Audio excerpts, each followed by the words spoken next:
ये दो शिकारियों के बीच की लड़ाई है। दोनों की नजर एक दूसरे पर बनी हुई है।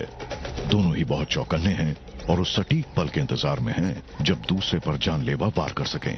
लड़ाई रोचक होती जा रही है।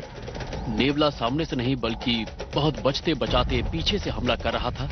उसकी कोशिश थी कि मांबा पगडंडी पर ही बना रहे, क्योंकि अगर वो झाड़ियों में घुसा तो वो आसानी से भाग सकता है। नेवला फुर्तीला है, लेकिन मांबा भी कम नहीं है।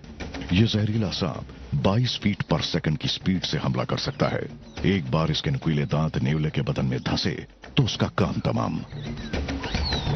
ब्लैक मांबा के जहर की एक बूंद इंसान को कुछ घंटों में ही खत्म कर देती है।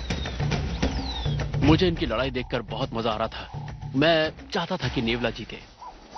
सांप के सिर पर नेवले की पेनी निगाह थी। वो सांप के हर वार से खुद को बचा रहा था और फिर उसने अचानक सांप को कमर से पकड़ा और उसे जोर जोर से हिलाकर उसकी रीढ़ तोड़ दी। नेवले ने उसके शरीर को ठीक बीच से पकड़ लिया था। उसने सांप के सिर को बार बार पटका और उसे बेहोश कर दिया। नेवला जीतेगा। उसे पटकने के बाद नेवला उसके सिर पर काटता है, लेकिन सांप अभी भी डस सकता है।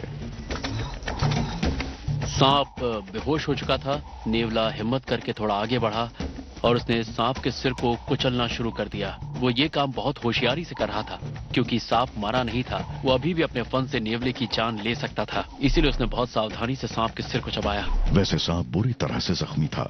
उस पर नेवले को हावी होना ही था और ये बात तय थी। इससे पहले मैंने ऐसे सिर्फ किस्से सुने थे, कभी अपनी आंखों से नहीं देखा था, और मैंने उनकी लड़ाई पूरी देखी।